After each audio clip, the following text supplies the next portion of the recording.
and not bore us anymore. Don't want to hear from you again. Very good. I knew that was coming. Hi, I'm Andy. And I'm Roger. And welcome to The Middle, where we try to have thoughtful conversations about awkward topics on our search to find the middle.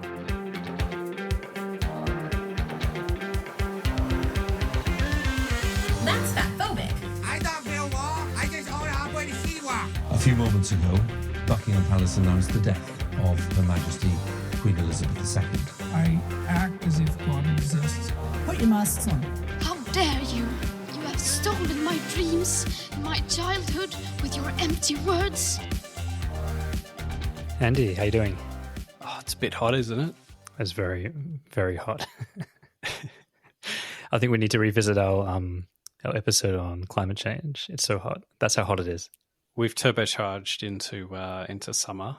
We've had a string of 30-plus days. We've had some pretty shitty summers in the last couple of years, and I think we're finally getting some summer weather. Yeah, but it's not the summer. It's like not the summer weather you want. It's like scorched earth, ninth chamber of hell kind of heat, especially where I live, like in the suburbs, where whatever it is in Sydney city, you can add 5 more degrees onto that by the time you get out to the suburbs. It's just so hot. I think the most depressing part about the whole thing is actually my grass has just got fried. And I'm really kind of almost get a little bit depressed about it because it's... I don't think you're a grass guy. You never talk about your lawn. I don't really know what I'm doing. I'm just, this product from Bunnings, the picture looks like it does what I want it to do. Don't go down that road. Because knowing you, you'll have all sorts of paraphernalia soon. My next door neighbor was one of them, and I was always felt very inadequate because they would make a family event of it just before Christmas. I think in around early November, they get the whole family out there. They'd have a shipment of topsoil, and this thing was like a mountain of topsoil that was dumped onto their backyard. And they get out there with, his wife and 2 daughters, and it'll be a family day. Speaking of heat, have you burned any calories, any more kilos? It's quite some time since we last checked in. Yeah, I haven't had much progress. Although mentally, I think I've had a breakthrough. So while going through my Google Photos, which is a very old archive of my photos, I saw what my body looked like shirtless about 4.5 years ago, and I've got to say, it was a real wake-up call. It was almost unrecognizable. I had, proper abs and a whole bunch of stuff to the point where I was just like, I don't even recognize that as me. And it really made me think, I've got to do something, right? Because I might never look like that again. And what a shame, And so it was a real, because you don't think that you change that much, right? When you look at yourself day to day, right? Just a little bit less definition, a little bit flabbier, whatever it is. But seeing those pictures, oh my God, it was like a true before and after shot on Jenny Craig. And I've made some changes this week. What I'm most curious to find out about is what's the cost of your monthly OnlyFans subscription? Right now, it's very discounted, but wait till I get those abs back, and then we're gonna give Nick Kyrgios a run for his money. Do you have a number? So I have stayed the same, which is an overall increase of 1 kilo since we started. But I predict through rapid expansion through the Christmas period, that number will move. Okay. All right.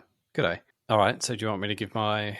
Yeah, it's been a while since you actually gave us the number. You conveniently never seem to be near your scale. So I do have some numbers this time. So since we started, so is 6.2 kilo weight loss, but that's since I started tracking. So I reckon I've probably lost more. So I probably lost a few kilos before that even. But in terms of like a pace, I'm averaging 0.6 kilo a week. Perfect amount to lose. And I have that same formula now. I'm doing, I'm tracking my food now in MyFitnessPal. So that's exactly the same metric I'm using, half a kilo a week, which is optimal for a lot of people. Congratulations. That's great news that you've got it back. Should we have another crack at a listener question? Yeah, I had some feedback that it went down well. So I think that let's continue. All right. Well, I think you did the dirty work of rummaging through. All right. We have one here. it's a fairly recent one. So the listener says, "Hey, Andy and Roger, I was enthralled by your discussion on the art of conversation in your last episode, especially Andy's point about the lost art of listening and Roger's analogy of conversation being like a game of tennis. This has got me wondering, have you ever found yourselves in a situation where the conversation felt more like a game of dodgeball than tennis, with ideas and comments being hurled at you rather than shared? How did you navigate it without losing your cool, having your sense of humor, and keep those brain teasers coming?" Brain teasers. I don't know. Our whole episode is a brain teaser. Yeah. Maybe he means Maltesers. And again, they didn't actually leave their name, but for some reason I think I just naturally thought it was a man. I don't know. What do you think by that question? Let's get into gender. I think I might even know who this is, actually. I won't say. It's all right. Well, first of all, and I hope you're listening, it was actually Andy who used the analogy of conversation being like a game of tennis, right? And I believe this in that regard. It doesn't sound like something I would have said, the lost art of listening. It sounds like something you would have said. And I had just finished a book called The Inner Game of Tennis. Not that that's got anything to do with arguments and that, but that's probably the analogy was in my head at the time. I use it a lot, so it does. Yeah, I might have got a bit mixed up there. But I don't know. Should I go first in responding? Yeah, hit the ball against the wall. Okay. So have you ever? So what was it? Have you ever found yourself in a situation right? More where like the conversation felt like dodgeball? Okay. How did you handle it? How did you keep you cool? All right, or did you keep you cool? Okay, dodgeball. I think like virtually any conversation about like a topic where you've got two people kind of vigorously getting into it is going to feel more like dodgeball than tennis. But I think that's kind of okay. Like I kind of feel like that's part of what makes it an enjoyable conversation. And I've learned in my life, I'm not sure if you're the same, I've learned in my life there's two kinds of people. There's like one group of people who, like, the moment they figure out that it's one of these sort of dodgeball situations, they just want to, like, I don't know, leave the cafeteria or wherever they play dodgeball these days, and the gym maybe, and go on and do something else, right? And then those people get really into it, right? So I've learned in my life that I'm someone who really loves to get into it, not necessarily argument for argument's sake, but it being more kind of a test of like ideas or trying to tease things out like we do here on the middle. But if it relates to something like, you know, I don't know, a decision you make at home regarding your own family, your own home life, you know, where you should live, what school your children should go to, like those kinds of things, if you don't want, those are not the things that you have those kind of dodgeball. That, like, you want to avoid dodgeball if that's what's happening in, like, because it's less about resolving a problem and more about just winning, right, at all costs. So I think in that situation where the stakes do matter, I would probably still try and get my way, definitely. But I think I would probably try and be alert to the psychology of the situation a bit more than dodgeball per se. Yeah, interesting. So I agree. And I don't know if that's subtle to dig about me dressing up words or analogies, but I agree with what you said, where I actually think that most people fall into the two categories, but I would kind of describe it a little bit more as there's a type of person who is dead certain about something and nothing you do will really change their mind. And then there's a type of person who's actually very apathetic about it. They don't want to be challenged on it. They don't care about it, and they'll disengage. So I kind of see that a lot. Every now and then you get someone who's willing to be in the middle. And those are the people that can be very interesting to talk to. They can often be good listeners. So I think that where I find myself in a situation where, you know, you don't go into it, you're not at the pub, you're not discussing a topic for sport and for the exchange or challenging of ideas at some kind of, like, you know, men's society or whatever you can imagine these old school things happening. I think that where it pops out for me is usually either like loved ones, to be totally honest, or your colleagues in a social setting. And I think that what I find is that I find that it often happens when people who aren't used to discussing ideas or aren't used to the confrontation of competing ideas, try to almost associate every idea that you're raising as if you are sponsoring it 1000%, and that's your position. And all the times that I've gotten into tricky situations, I feel that I have taken an idea that I am putting into the arena to see how it holds up, to test. I want to be in a dance with the person I'm talking to interrogate that idea, separate from how we feel about it, whether we support it or not. And I think it all goes wrong. The success of that conversation is based on how much the person that I'm talking to or dancing, my dance partner, is able to dissociate themselves from that idea. It always goes wrong when they say, you're suggesting this idea that, X, Y, and Z, you must believe that. And because you believe that, you're now my enemy because, how could you be sponsoring this kind of thing? How could you be saying female comics aren't funny? How could you, or whatever it may be that you're trying to kind of put out there for discussion? Could be for laughs, could be for serious inquiry. And I often see it like that, right? So I think when things go wrong is people are not giving enough space between what they're hearing and the person saying it. I agree with that, definitely.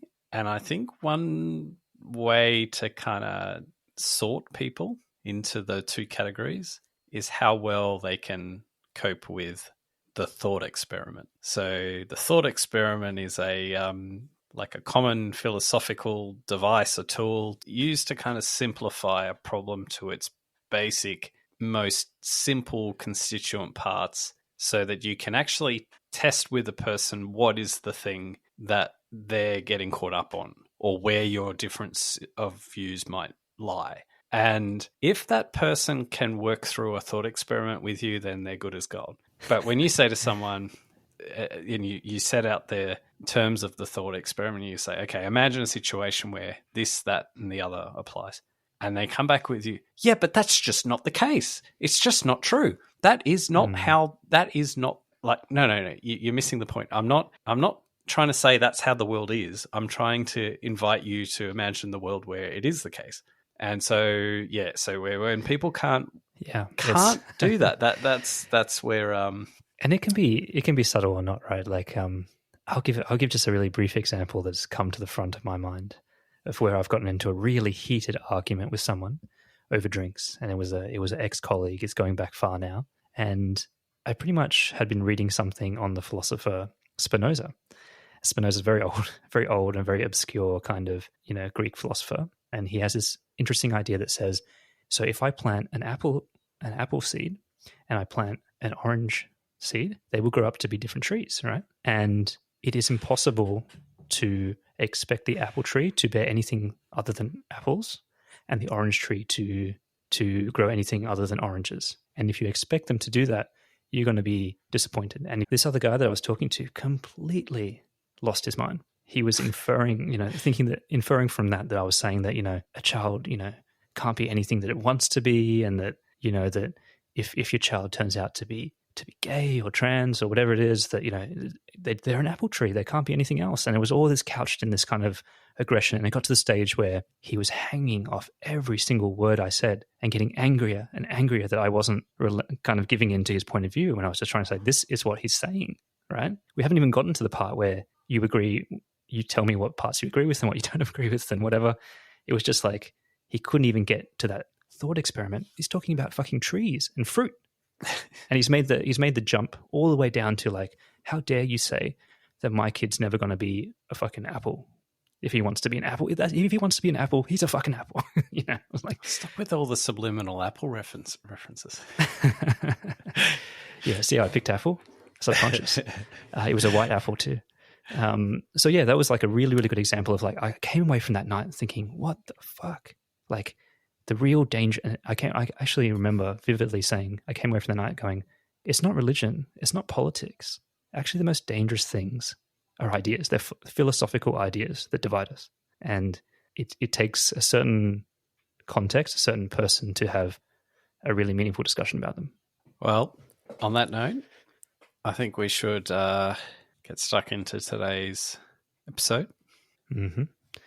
2023, the best. Approaching the end of the year, we thought we'd have something to kind of keep it a little bit lighter, and try to stretch ourselves to remember 2023 in terms of best and worst list, and we're going to try to make this more rapid fire than we usually do.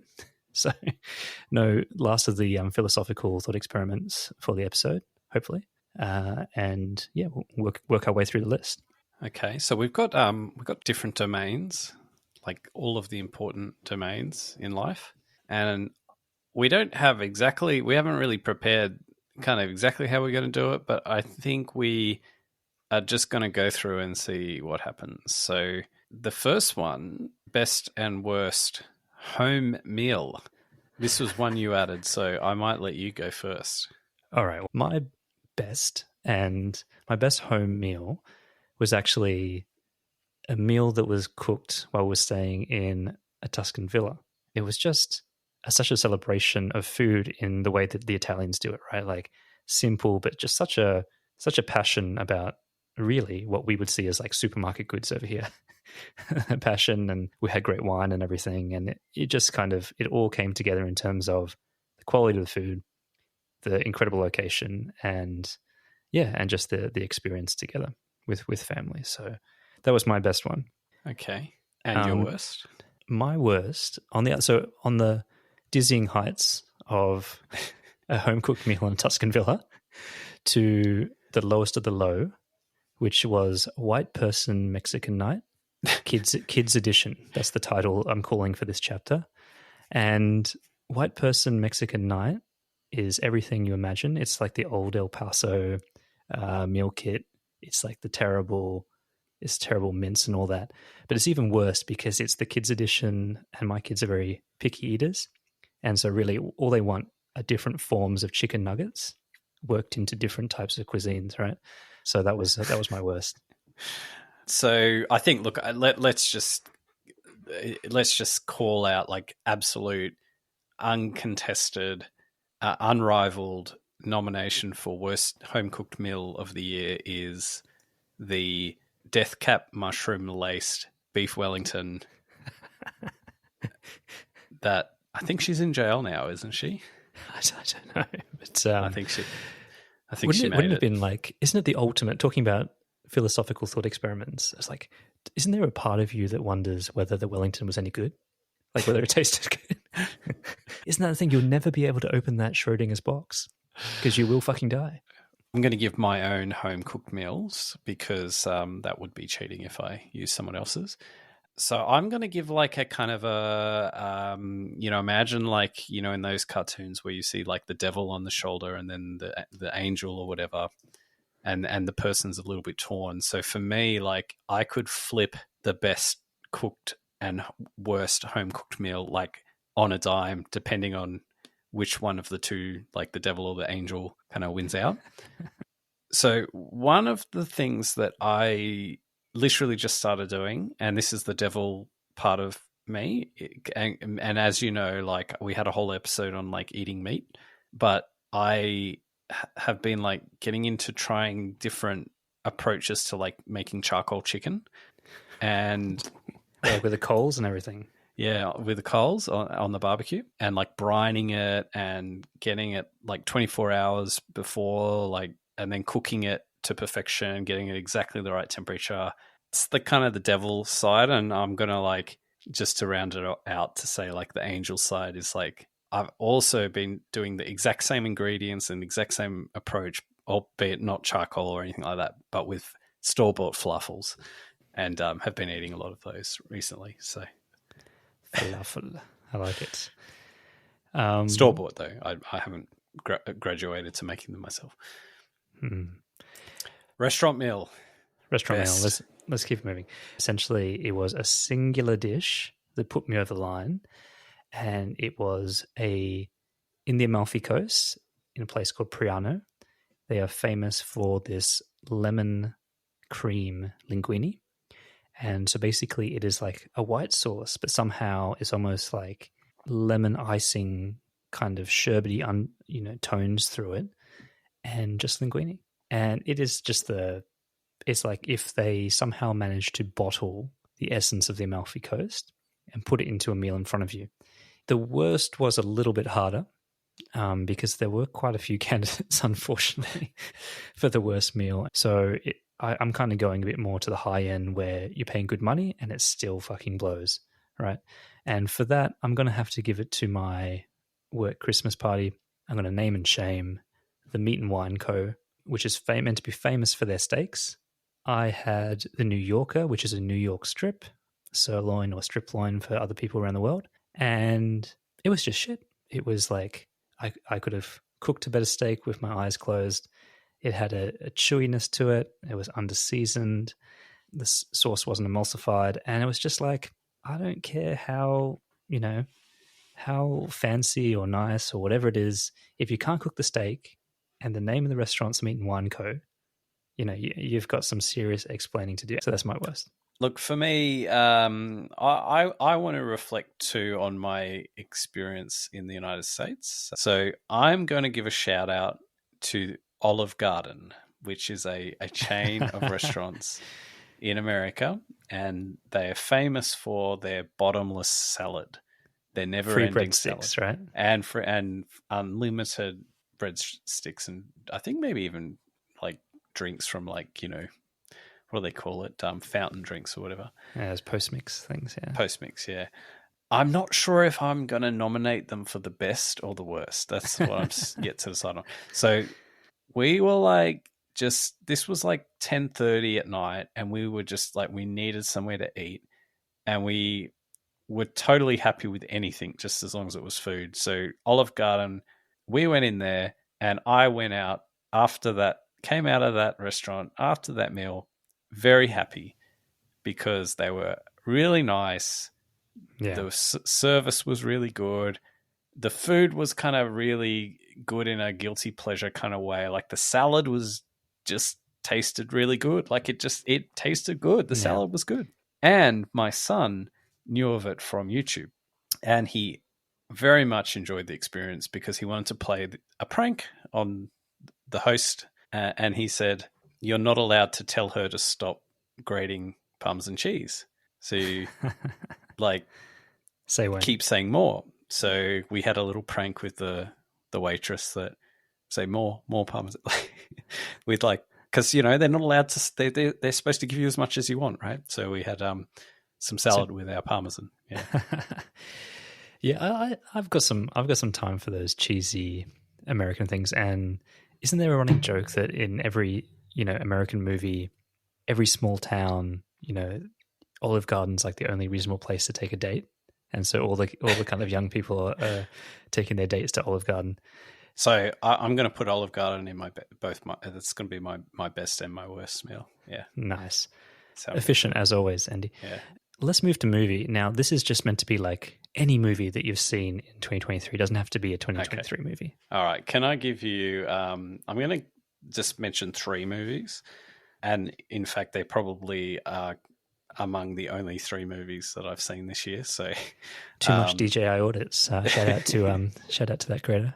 So look, I saw Oppenheimer at the IMAX theater, and I really enjoyed Oppenheimer. I know that some people thought it was too long and all that sort of stuff, but I think there's something profound about watching and the way they did, the actual Trinity without kind of, I don't know if anyone hasn't seen it yet, but the way they did it and set it up, and that they grappled with it in a what I thought was quite a tasteful way, like responsible manner. They drew out like all the ethical considerations. They didn't make it to be this big achievement in a like they drew it out. It wasn't like a flag waving thing. Yeah, it was very balanced and kind of I other than not only being visually impressive, it was I think well done as in terms of drawing that line. But I've got to give you a couple of other movies. So the other movie I saw in the cinema actually this year was a movie called Five Nights at Freddy's. Now, I saw this not of my own volition. I saw this as a birthday movie experience with my son, who's really into this thing called Five Nights at Freddy. And I imagine like Chuck E. Cheese, like is that the that's the restaurant in America with the animatronics and stuff. Mm-hmm. So imagine like they all go a little bit crazy and start killing and kidnapping children, and it becomes this whole backstory. And my son's really into it. But we went to the movie cinema, and by the way, like he would die if he knew that I said this. But it was a horrible, like it was one of those like when you watch a movie and you go, oh, this is going to be really bad on Rotten Tomatoes. This was one of those ones, except that it is very popular among its fan base. So obviously I'm not the audience for it. But I went to the cinema and it just felt like, oh, this is just such a weird, because there's all these 13-year-olds and that kind of age cohort, just old enough to go to the cinemas on their own without parents, and but be really silly in the cinema. And they were all kind of yelling out and cracking jokes. And it was just this weird, like, school's environment. Yeah. So, but what do you think? Why did it go kind of meme-ish, or why did it have a cult following? I don't know. I think it's YouTube drives it. But I do want to give a shout out on the positive side. Not necessarily that it's like objectively and critically like a really great movie, but just because it rings so true to like me and my life, and I think you probably would feel the same way, is Old Dads on Netflix.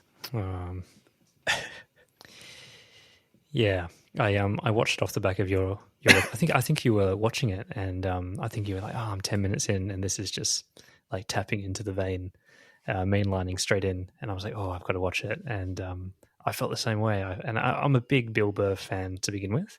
So what are your best and worst movies? So actually, I rewatched a movie that I think is going to have to be my best, and has been the best for throughout different years of my life.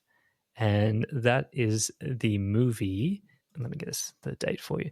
This is the 1997 movie called Event Horizon. Have you seen it?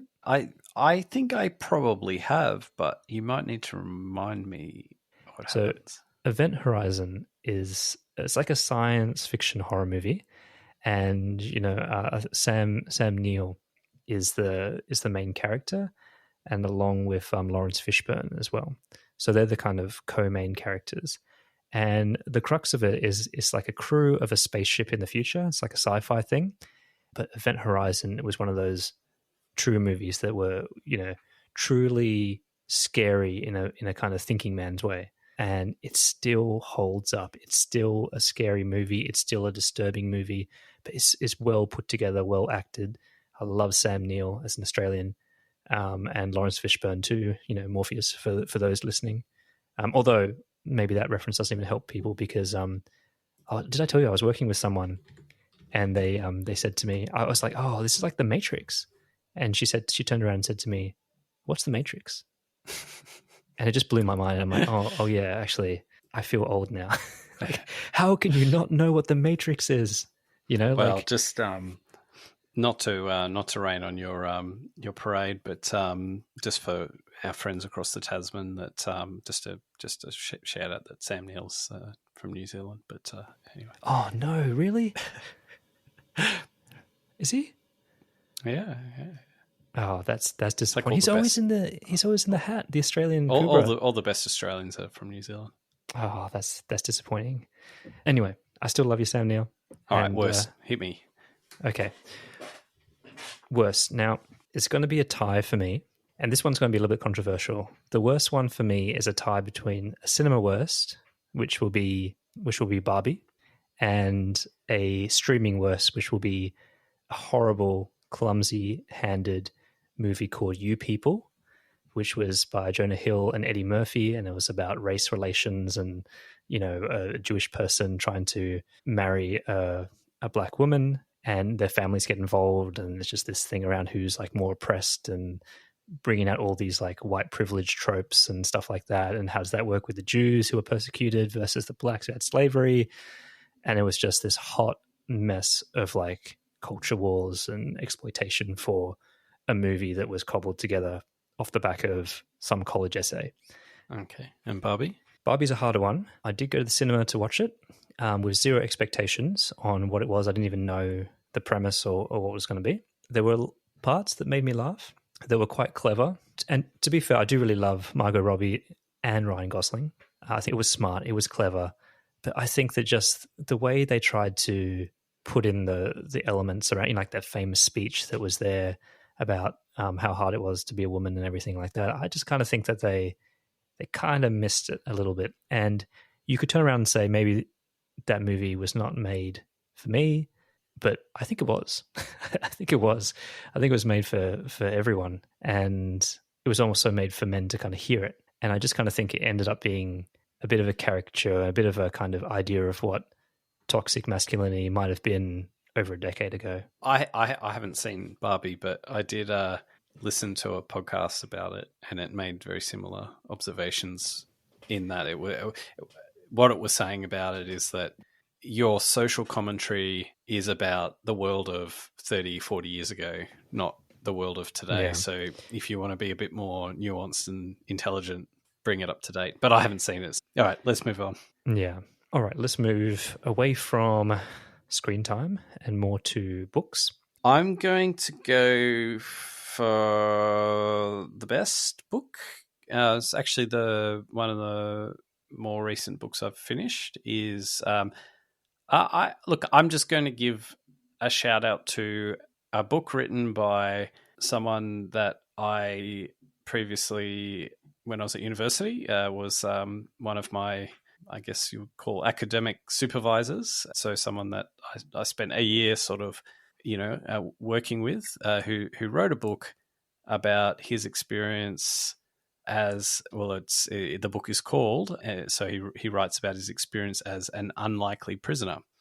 So this is a book by Sean Tennell, who was in prison in Burma for 2 years almost, or don't quote me on the exact dates, but in the order of 2 years, because he was over there supporting the people of Burma in his capacity as an economic advisor before the coup, and so because of his role, he was he was jailed basically, without really any kind of fair trial or any charges for a long period of time. For the worst book, what I'm gonna, what it is. I think I do. Yeah. So worst book of the year, to contrast this guy with the one that I just mentioned, is like, this is a guy who thinks he's somehow hard done by, but silver spoon in the mouth, and needs a reality check, and frankly just needs to shut the fuck up for the rest of his life, enjoy his privileges, and not bore us anymore with an installment like Spare by Harry. Fuck off. See you later. Don't want to hear from you again. Very good. I knew that was coming. And gee, that book purchase from the two of us must have really fucked up our algorithm.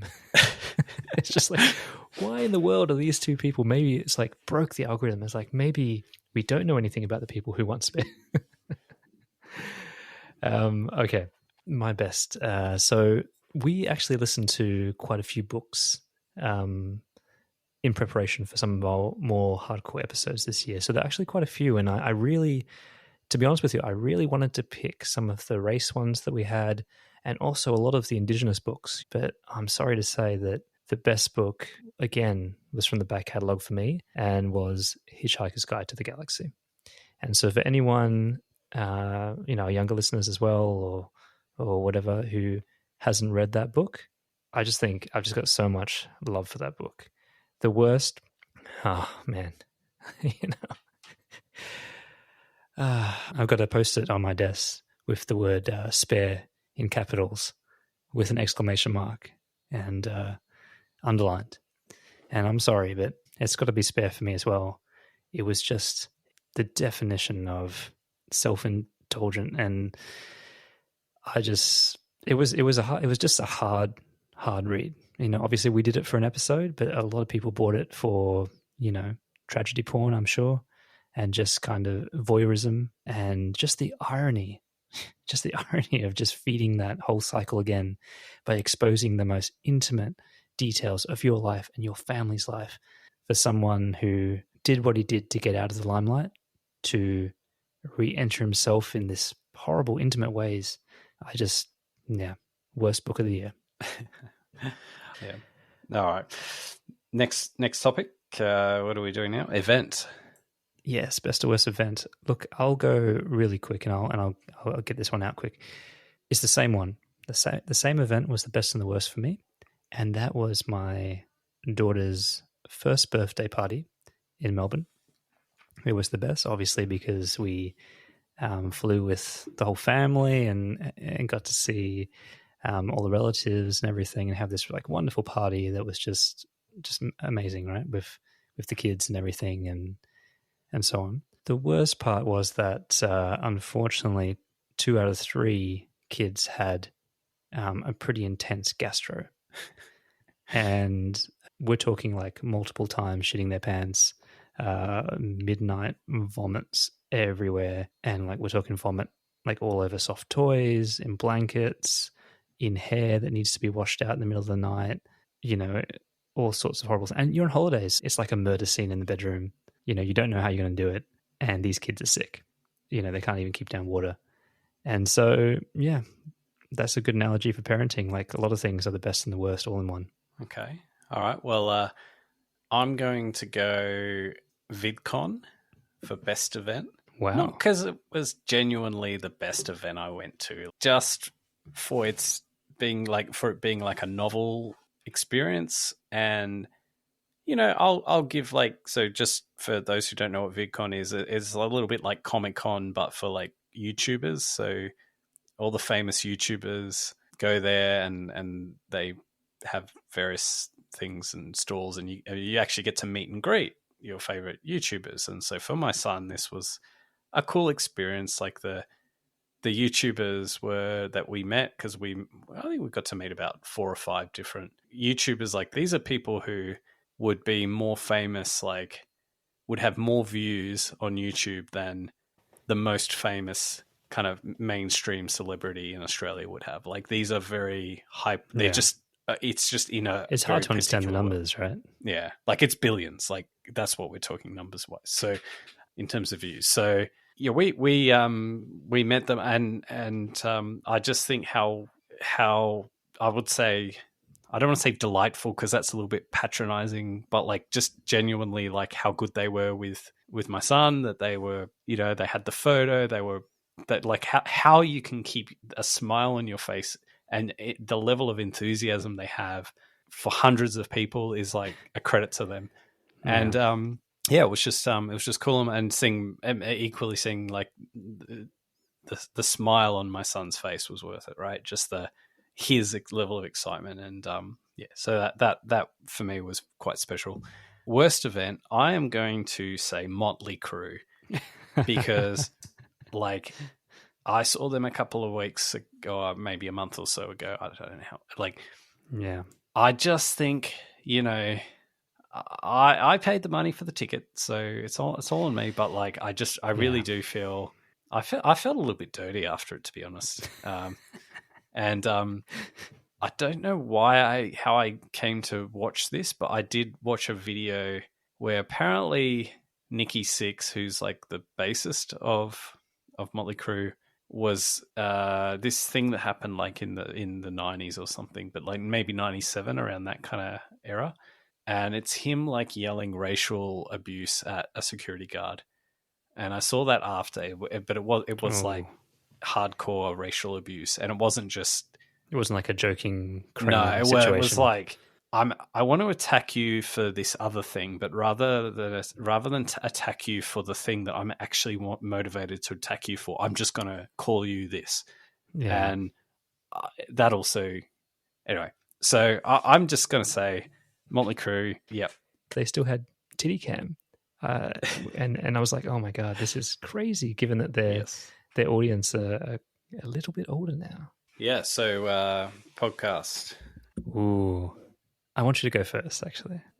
The one that stuck out when I had a look through my feed was one of those like Batman versus Superman kind of moments. So it's like, you like Batman, you like Superman, and they're in the same movie. And it's like this, you're just excited to see what that looks like. So I would probably say that my two favorite podcasts that in terms of ones I listen to regularly, one is Econ Talk, which is hosted by Russ Roberts, and Making Sense podcast by Sam Harris. So they met in a podcast episode in the beginning of the year. I think it was actually Sam Harris appearing on Econ Talk, and they discussed and like I think one of the reasons why that was quite interesting for me is that I like Sam Harris and Russ Roberts for very different reasons.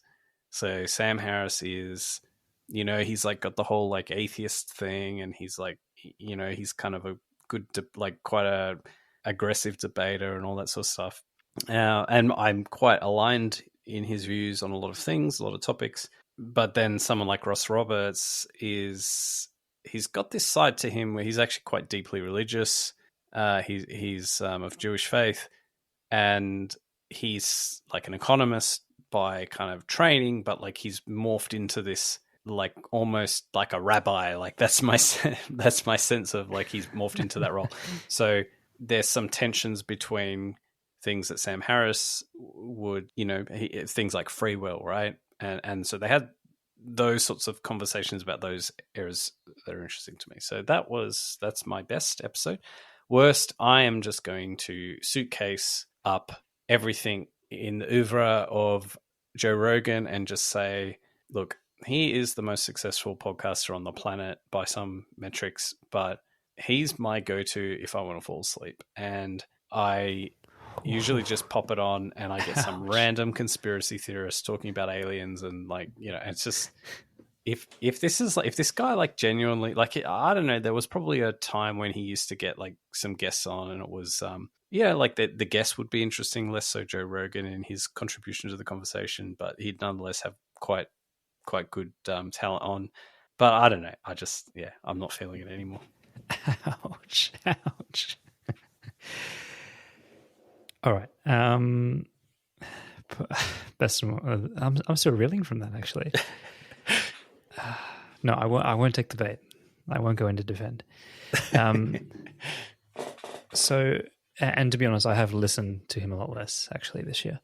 But I will say Rogan is still definitely very relevant in a lot of ways. Okay, so I'm going to go on a whim here, and I'm going to start with the first one that was just really random. But I love it when Australia kind of like plays it up on the stage. And there were two podcast episodes that came to mind this year. One was where Kevin Rudd was on with the Batua Boys. And I just thought it was such an amazing episode, a conversation full of Rudd's, typical kind of like venom and spice, right? Like, and just like his cutting. And I think in a lot of ways, he's just the perfect podcast guest because he's so good with his words. He's a fast talker.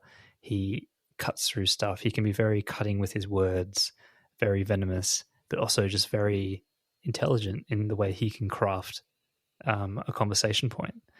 And, he had a lot to say about the Murdoch press and all these kind of things and the state of politics. And I just really loved that episode of the most recent one with Kevin Rudd and the Batua. And then the second was another Australian politician, another Prime Minister. Tony Abbott was recently on the Trigonometry series, and I have not heard Tony Abbott speak for so long. And actually, when you listen to him, he's just as annoying and divisive as Tony Abbott can be. He actually just has a way of making sense. And we spoke about this before where like sometimes, when you see someone who's actually fairly conservative or fairly right-wing, but they do find a way of having a convincing argument. And I actually just really found that like a trip down memory lane, that actually when you listen to the words he's saying, it's definitely some of these things are out there, but he says it in a way that draws you in and makes sense. Okay. Worst? Not to pile it on, but I've got to say that while I acknowledge that there are some good parts of the series, or of the episode that I listened to, but I thought that the Serena Williams episode of Meghan Markle's archetypes. Can I change my answer? was it and maybe I've got it wrong because it's actually seared into my memory. It's like a very memorable episode. And of course, that series no longer exists, and they had a big falling out with Spotify and troublemakers, hard to work with, impossible to work with, blah, blah, blah. So I think it's kind of the chips have landed where they were going to land anyway. I will call out that particular episode of Serena Williams and Meghan Markle on the Archetypes podcast. I just want to say one thing about that, but I sort of feel like Serena Williams is like the poster child of like what a very successful black woman, black excellence. Like she is in so many ways like it, right?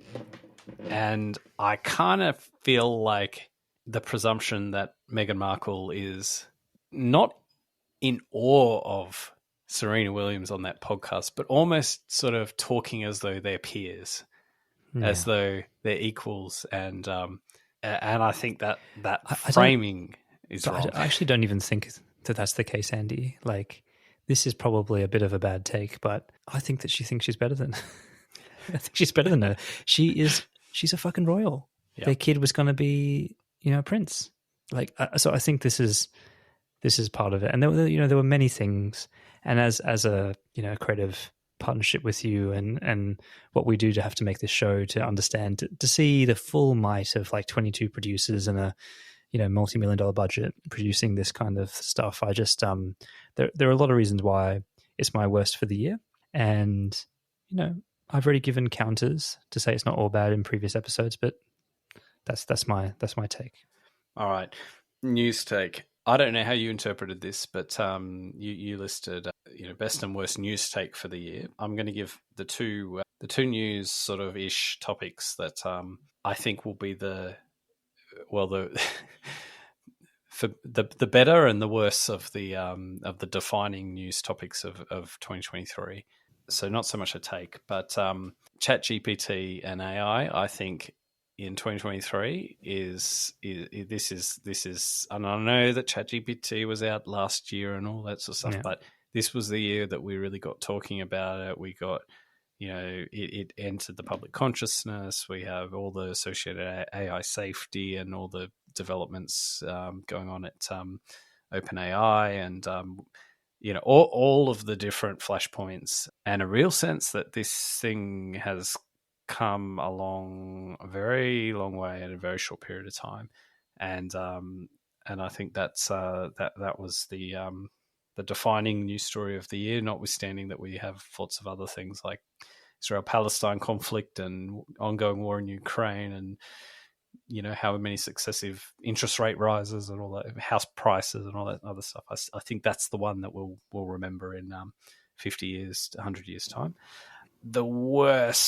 The story that I do not want to hear anything more about, and that I'm utterly and thoroughly sick of, much like the Meghan Harry thing actually, but is that, and this won't resonate to those not living in Australia, but for those who do, you will probably feel a similar way, I'm sure, about the Bruce Lerman, Brittany Higgins, whatever happened. I don't want to hear about it anymore. It's just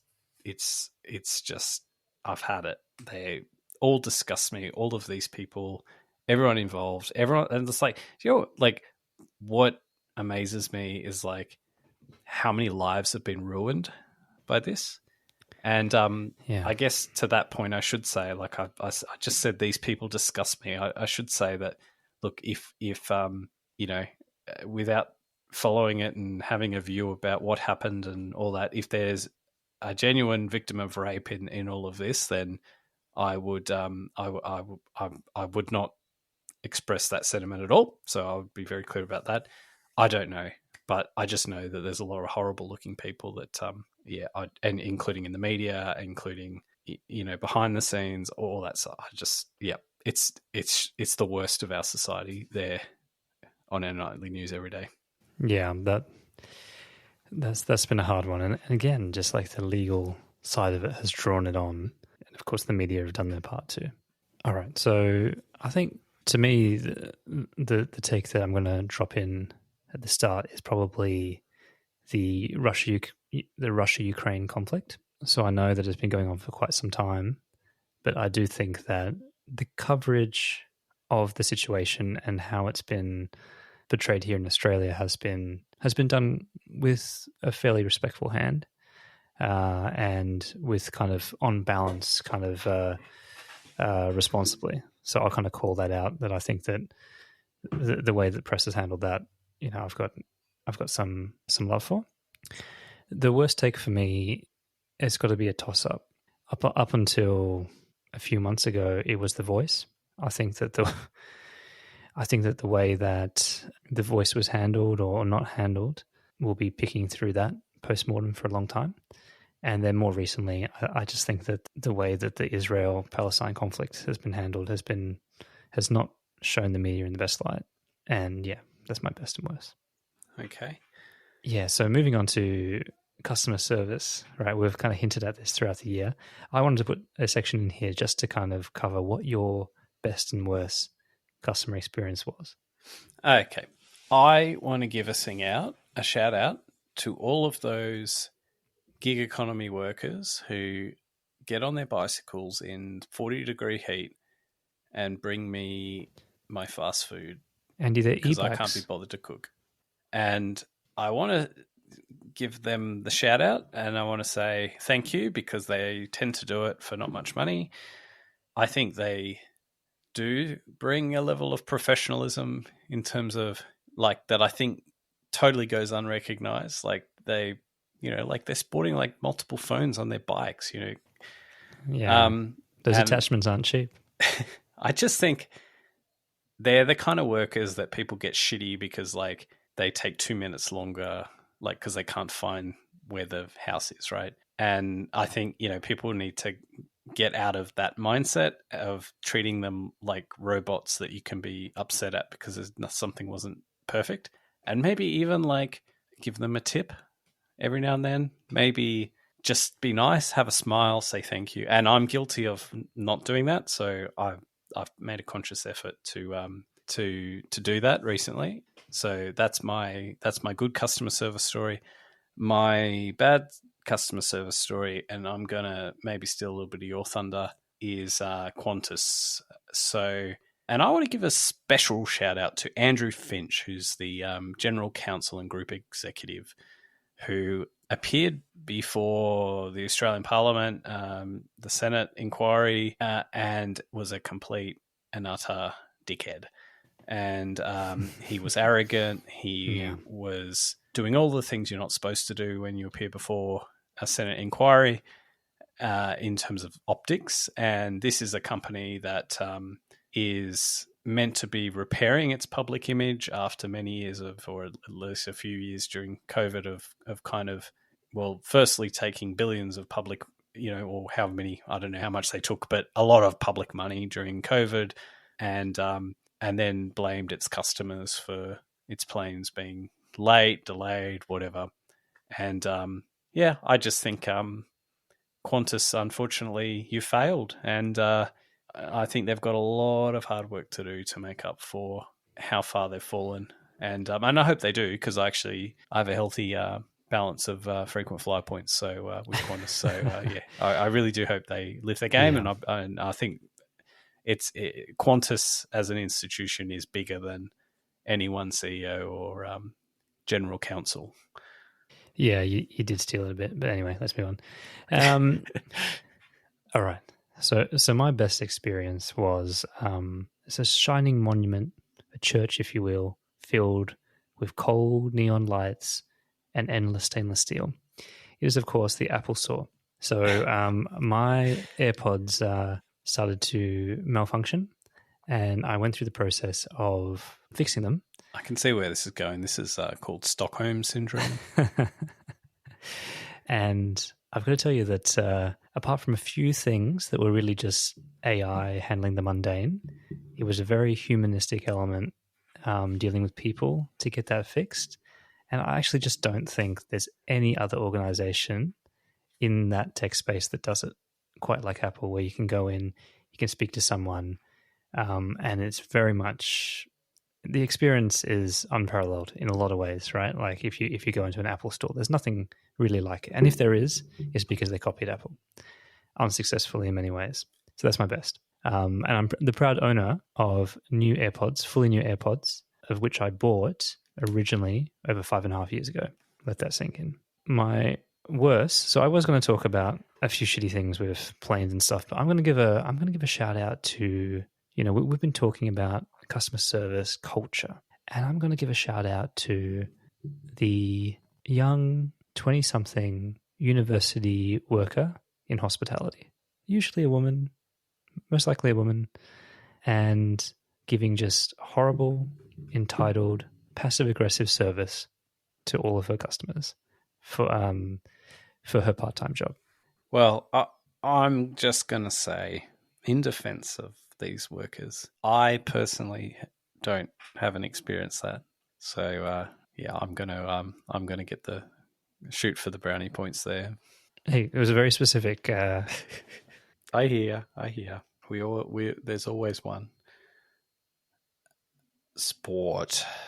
I'm just going to give I've got 4 teams listed here, and I'm just going to say like the best of 2023 when it comes to sport. I'm going to say like I'm going to start with the worst, actually. I'm a South Sydney Rabbitohs fan, and I was very disappointed this year where they were top of the ladder as of like week 10 or something like that. The other disappointment, I must admit, it is somewhat sad to see the Wallabies sink to like this really low of lows where they can't even get through the group stage of a World Cup.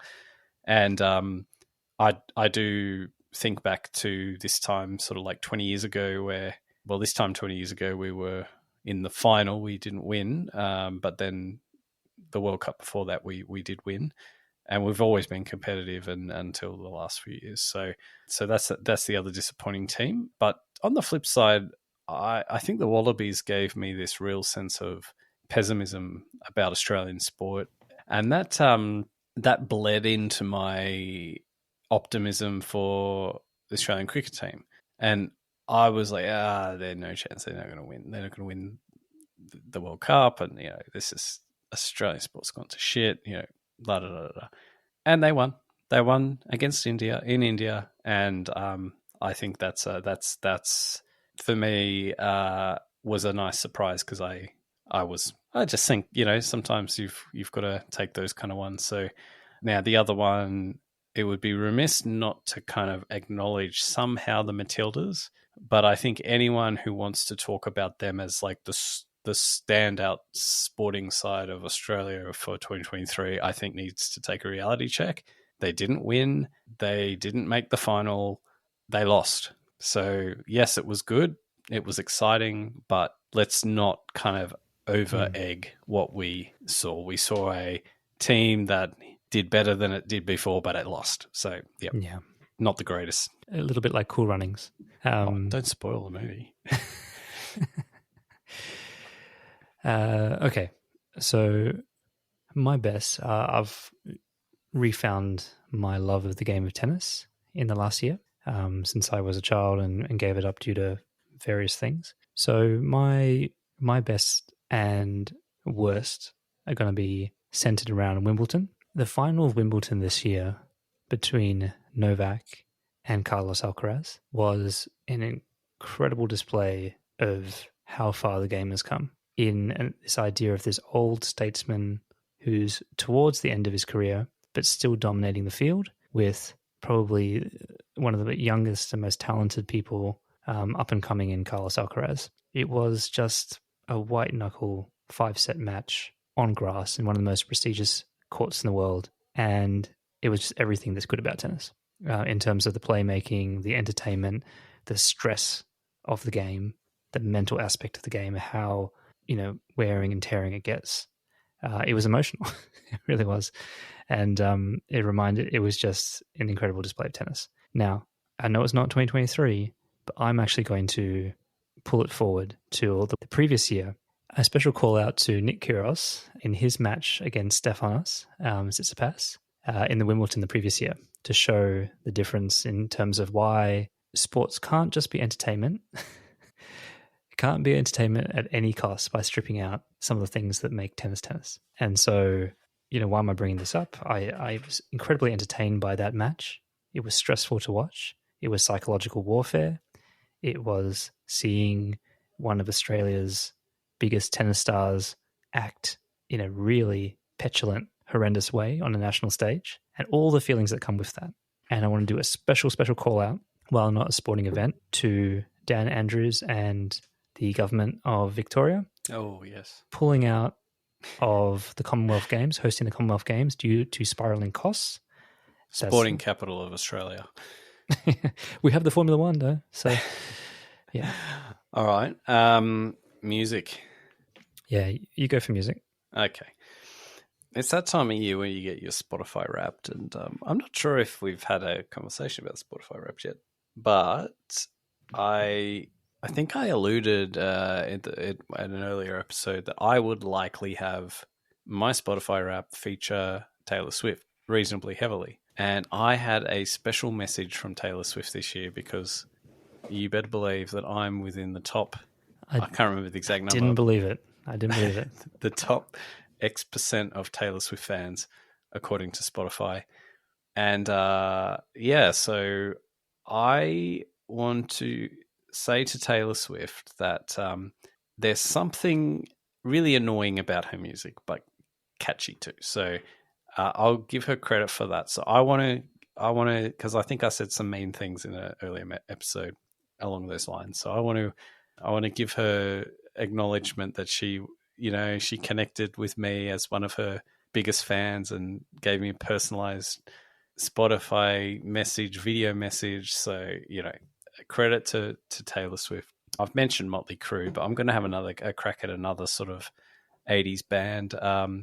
Although one that I have a much more soft spot for is Guns N' Roses, right? So this is a band that I've always liked growing up and for a very long time, and I still do.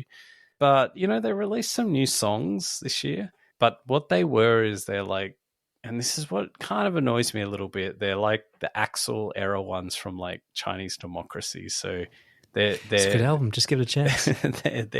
they're kind of shit, and like you can just see Slash and Duff trying to make like something out of this Dog's Breakfast that like Axl's kind of basically said to them, you need to record it exactly like this. If it's like a note off, you're fired kind of thing. Like, they try and make the best of the best. And meanwhile, like the irony is like both Slash and Duff have released their own albums in the last few years, and they're actually like, they're not going to win awards and stuff, but like they're good at albums, and I just sort of can't help but like feeling that if you could just somehow get them writing kind of as a cohesive group, and like even if they just like write independently and then mash it together, but like if it's not just like an Axl song, if it's actually a Duff song or plus a bit of Slash plus a bit of Axl, how much better it would be than the kind of shit that we've been fed up this year from Guns N' Roses. It's hard to bottle lightning. I think that's the thing with it, with such volatile characters, right? Which make the magic. Yeah. No, fair call. Okay, my best, I will split really quickly into old and new. So for new artists that I discovered, I'm going to have to go, and this featured on my Spotify Unwrapped, Connor Price, who is a artist from Canada who deals in really catchy, really energetic hip-hop based songs. And then old artist, I have rediscovered a love, actually, of Elvis. I just think that when you listen to his old songs, you realize that there was like a little bit of something special in the way music used to be. And I don't know if it's just like the grandness of that era around like pianos and organs and things, or the vibrato of the voice, like how more operatic it is. But, do yourself a favor and listen to his rendition of Bridge Over Troubled Water or Can't Help Falling in Love, and tell me that it doesn't like rattle your cage a little bit of like a different era and how beautiful and nostalgic it can be, right? So that's my best. Now my worst is there's a particular artist I'll shout out called Baby Yoda, and he is based on the Mandalorian style like Baby Yoda character, And essentially, it's just this high pitched guy talking about chicken nuggets. Yeah. Why is my chicken nuggets gone? Can't believe you ate them all. Why not left any for me? No, they went. Tomato? You promised to leave me some. Cause me is hungry now. My belly hurts. Did you enjoy that? I don't buy this lie that this is your kid's influence. He has, this artist has a whole album dedicated to this chicken nuggets theme, and they've just released a chicken nugget Christmas special. Last but not least, TV. You're a big TV guy, and you can't. Can I ask that you don't put reality TV on, or are you going to put that on your list? TV broadly conceived. Okay, you go first. I might need to think a little bit. I did a little bit of a look at the history of my Netflix, what I watched this year, and I'm just going to say a couple of things. So the biography documentary series featured heavily for me this year. So I watched one on Robbie Williams, Arnold Schwarzenegger, David Beckham, and Pamela Anderson. So that they were multi-part series as well, and they were all it gave me a new a depth of understanding to a very public figure that was interesting to watch. I clawed my way through all of the Black Mirror episodes that I didn't watch when they were first released, and they were kind of my go-to if I just needed something decent to watch. There was a series that I don't know, it was great. I loved it at the time, but I've forgotten it, and it's so not memorable. But it's a series called The Watcher, and it was great. It was thoroughly enjoyable, but I think with a name like The Watcher, it's hard to remember it. Beef on Netflix with the two kind of, I don't know, middle-aged sort of, kind of Ali Wong Asian Americans living kind of quite different lives, but almost the same life in some weird way, and kind of coming together and finding out that was fun. I enjoyed that. There was another one on Netflix called Kaleidoscope, which was a bit of a novelty where they the order of which you watched the episodes was different for everyone. So that was interesting. But in terms of worst and drawing out best and worst, I do want to draw out a couple of one contrast, and that is I just started watching 2 reality TV shows in the last month. Sorry, I know you didn't want to go there, but I started watching the latest season of US Survivor, and man, I tell you what, the first 3 or 4 contestants were all whinging and complaining, saying how much they want to leave and how it's so hard and all this stuff, and Jeff Probst, the host, is just rolling in it. He's just oh, tell me how hard it is. Oh, does this make 20 seasons ago, Jeff Probst would have he would have been he would not have had, and that's for me, that's an example of this whole show. They hire all these fucking woke weaklings who want to quit, who don't know what a tough, and I've never been on the show, and I know it's tough, but don't go on this fucking show and then complain about it being tough. But I want to contrast that with something that I haven't finished watching it, but I want to say and give it as a recommendation, as a thoroughly epic, almost off the radar, next level improvement to Survivor, is the real life version of Squid Games, because I haven't finished it, but they've got something pretty good there. The show Squid Game, the dramatization was cool, but it with real contestants, I mean, they don't actually kill them, but with the contestants in it, gives this extra layer of drama that I always used to like Survivor for that stuff. And I think the Australian version of Survivor is still good, and you still get it there. But I think the US Survivor, they've just lost the plot. So yeah, I think I want to give a shout out to Squid Game, which I haven't finished yet. So all right, TV was really tricky for me this year, I must admit. I often found myself wondering why I'm paying for all these streaming services. and longing for the days where you'd find your most tech-savvy friend who would torrent the hell out of everything and have a back catalogue and just be like, tell me what to watch next. It was one of those, and I'm looking at you too, Andy, because you were definitely into that category in another life. But you know that kind of thing of like, okay, I'll add it to the list, and I've got this like list of things. Oh, I haven't watched Breaking Bad. I've got like fucking 30 hours there to be like blown off my seat. I haven't watched House of Cards. All these like really, really heavyweight, really worthwhile TV, golden age TV things. I haven't watched Breaking Bad. No, of course I have. I'm just thinking like, oh, okay, good. Now I don't have that. Now I don't have that anymore. Like I don't have a list of things to get through, and I'm like, why don't I have them? Is it because I don't have the list, or because they're not there? But I'm finding the experience like impossible to get out of Netflix and Stan and Disney and all these things. Like the algorithm doesn't serve me things that I seem to be excited to watch. The quality of TV has gone down. Don't you think? Like maybe this is like a sign of getting old, where you start to think of the good old days. I categorically, if you look at shows like The Sopranos and Breaking Bad and The Wire, like that was like different to what you get now. Yeah, like Mad Men and all this kind of stuff. Like there was always such high quality drama and stuff to watch. Do you know what it is? It's like, I think it's the appetite for high quality drama has now become mainstream, such that like the target has shifted a little bit.